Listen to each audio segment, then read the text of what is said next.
আসসালামু আলাইকুম। গতকালকের বাস ডুবি এবং আনুষঙ্গিক কিছু ঘটনাকে কেন্দ্র করে দু একটি কথা বলতে চাই। আচ্ছা, সাধারণ একটা বাস তুলতে পানি থেকে যদি এত সময় লাগে তাহলে জাহাজ ডুবলে কি করবেন?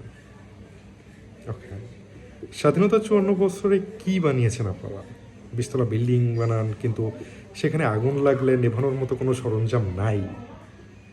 পর্যাপ্ত পানি তুলে দেবে সেখানে, এরকম কোনো ব্যবস্থাও নাই। বড় বড় জাহাজ বানান, কিন্তু সেটা ডুবে গেলে তোলার মতন কোনো সরঞ্জামও নেই। বিশাল বিশাল রাস্তাঘাট বানান, কিন্তু সেখানে কোনো দুর্ঘটনা ঘটলে সাথে সাথে হসপিটালে নেওয়ার মতো কোনো উপকরণও নেই আপনাদের। তাহলে কি উন্নয়ন বলতে আমরা শুধু বুঝি সুন্দর সুন্দর রাস্তা, কালভার্ট, ব্রিজ, ফ্লাইওভার, বিশাল বিশাল বাড়ি, বিশাল বিশাল শপিং মল, এগুলোকে? ওকে, যদি প্রসার হিসাব করতে চান তাহলে সাধারণ মানুষের জন্য এর একটি উন্নয়নও কোনো কাজে আসে না। বিস্তারিত আর গেলাম না। সামান্য গতকালকে একটা বাসডুবিকে কেন্দ্র করে এই সরকার সেই সরকার, এরা তারা, কত বাহানা আমাদেরকে শুনতে হচ্ছে, তাই না? আচ্ছা,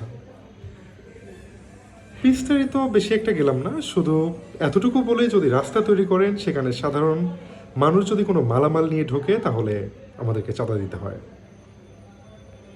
আশা করি বুঝতে পেরেছেন আমি কি নিয়ে কথা বলছি, তাই না? ওকে, যদি ফ্লাইওভার করেন সেখানে নামি দামি গাড়ি চলে না, কোনো রিক্সা কিংবা ঠেলা গাড়ি নয়। 54 বছরের উপহার শুধু এতটুকু হয়েছে: গ্রামগঞ্জ, কিছু রাস্তাঘাট, বিদ্যুতের ব্যবস্থা, কিছু কালভার্ট, কিছু ব্রিজ।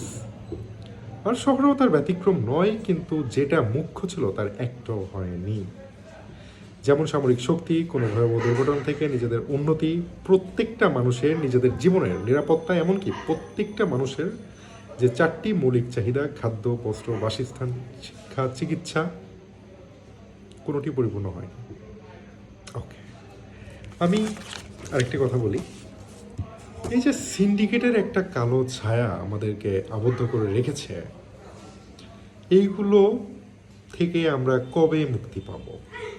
এইগুলো থেকে আমরা নিজেদের কবে স্বাধীন করতে পারবো?